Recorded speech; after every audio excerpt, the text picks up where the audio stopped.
6 വയസ്സുകാരിയെ തട്ടിക്കൊണ്ടുപോയ സംഭവത്തിൽ ക്രൈംബ്രാഞ്ച് തെളിവെടുപ്പ് ഏകദേശം പൂർത്തിയാക്കിയതായുള്ള റിപ്പോർട്ടുകളാണ് ഇപ്പോൾ പുറത്തുവരുന്നത്.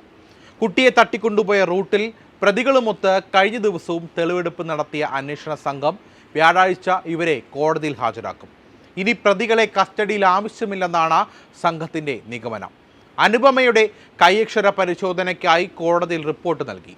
പുതുതായി എഴുതിച്ച 2 സാമ്പിളുകൾ 2 റവന്യൂ ഉദ്യോഗസ്ഥരുടെ സാക്ഷ്യപ്പെടുത്തലോടെ കോടതിയിൽ നൽകി. കോടതി മുഖാന്തരം തിരുവനന്തപുരം ഫോറൻസിക് ലാബിലേക്ക് അയക്കും. കുറ്റകൃത്യം ആസൂത്രണം ചെയ്തതിൻ്റെ രേഖയാ കരുതുന്ന അനുപമയുടെ ഡയറിയിലെ കൈയക്ഷരം അനുപമയുടെ തന്നെയെന്ന് തെളിയിക്കുന്നതിന് വേണ്ടിയാണ് ഫോറൻസിക് പരിശോധന നടത്തുന്നത്. പ്രതികളുടെ തമിഴ്നാട് ബന്ധം കണ്ടെത്തുന്നതിനായി തെങ്കാശി സ്വദേശി നവാസിനെ കഴിഞ്ഞ ദിവസം ചോദ്യം ചെയ്തിരുന്നു. സംസ്ഥാനം വിടുന്നതിനും ഒളിവിൽ കഴിയുന്നതിനും തമിഴ്നാട്ടിൽ കൂടുതൽ ആരുടെയെങ്കിലും സഹായം ലഭിച്ചോ എന്നറിയുന്നതിനായിരുന്നു ചോദ്യം ചെയ്യൽ. എന്നാൽ മറ്റാരുടെയും സഹായം ഇവർക്ക് ലഭിച്ചതായി തെളിവുകളില്ല. ഓൺലൈൻ ഇടപാടുകളുടെ പൂർണ്ണമായ വിവരം കണ്ടെത്താൻ ഇനിയും സംഘത്തിന് കഴിഞ്ഞിട്ടുമില്ല. സൈബർ വിദഗ്ധരുടെ സഹായത്തോടെ വിശദമായ അന്വേഷണമാണ് ഇതിനായി നടത്തുന്നത്.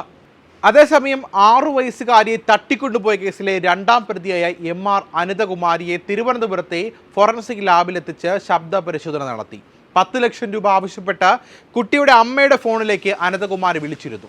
ഈ ശബ്ദം ഇവരുടേതാണ് എന്ന് ശാസ്ത്രീയമായി തെളിയിക്കുന്നതിനാണ് പരിശോധന.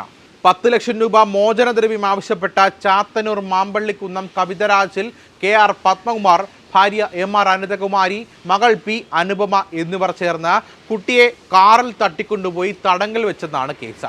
തെളിവെടുപ്പിനും ചോദ്യം ചെയ്യലിനുമായി മൂവരും ഇപ്പോൾ ക്രൈംബ്രാഞ്ച് കസ്റ്റഡിയിൽ തന്നെയുണ്ട്. 7 ദിവസത്തെ കസ്റ്റഡി കാലാവധി കഴിയുന്ന നാളെ ഇവരെ കൊട്ടാരക്കര 1ാം ക്ലാസ് മജിസ്ട്രേറ്റ് കോടതിയിൽ ഹാജരാക്കും. കൊല്ലം റൂറൽ ക്രൈംബ്രാഞ്ച് DYSP MM ജോസിൻ്റെ നേതൃത്വത്തിലുള്ള സംഘമാണ് കേസ് അന്വേഷിക്കുന്നത്.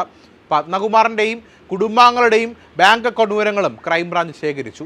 പത്മകുമാറിൻ്റെയും അനിതകുമാരിയുടെയും അക്കൗണ്ടുകളിൽ കോടികളുടെ വായ്പാ തിരിച്ചടവിൻ്റെ വിവരങ്ങളാണുള്ളത്. യൂട്യൂബ് ചാനൽ വഴി ലക്ഷങ്ങൾ മകൾ അനുപമയുടെ അക്കൗണ്ടിൽ എത്തിയിട്ടുമുണ്ട്. വിലക്ക് വന്നതോടെ ഏതാനും മാസമായി വരുമാനമില്ല. തെരുവു നായകളെ സംരക്ഷിക്കാൻ പണം വേണമെന്ന അഭ്യർത്ഥനയുമായി നാട്ടിൽ തന്നെ മറ്റൊരു സേവിങ്സ് അക്കൗണ്ടും അനുപമ തുടങ്ങിയിരുന്നു. എന്നാൽ ഇതിൽ വലിയ തോതിൽ പണം എത്തിയില്ല. കുടുംബാംഗങ്ങളുടെ 3 മൊബൈൽ ഫോണുകൾ പോലീസ് ഫോറൻസിക് പരിശോധനയ്ക്ക് അയച്ചിട്ടുണ്ട്. പിടിയിലാകുമെന്ന് ഉറപ്പായതോടെ കമ്പ്യൂട്ടർ ഹാർഡ് ഡിസ്കുകളും മറ്റ് ഡിജിറ്റൽ തെളിവുകളുമായി കാറിൽ കടന്നു കളയുകയായിരുന്നുവെന്നാണ് പ്രതികളുടെ മൊഴി. കാറിൽ നിന്ന് ഇവ ലഭിച്ചെന്നാണ് പോലീസ് പറയുന്നത്. തെളിവുകൾ കോടതിയിൽ ഹാജരാക്കി ശാസ്ത്രീയ പരിശോധനയ്ക്ക് നൽകിയിട്ടുണ്ട്. കേസിൽ മറ്റാർക്കും പങ്കില്ലെന്നാണ് ഇതുവരെയുള്ള അന്വേഷണത്തിലെ കണ്ടെത്തൽ. കുട്ടിയെ മയക്കാൻ ഗുളിക നൽകിയോ എന്നറിയാൻ രക്തമൂത്ര സാമ്പിളുകൾ അന്വേഷണ സംഘം പരിശോധനയ്ക്ക് അയച്ചിരുന്നു. എന്നാൽ പരിശോധനയിൽ ഗുരുതരമായി ഒന്നും കണ്ടെത്താനായിട്ടില്ലെന്നാണ് സൂചന.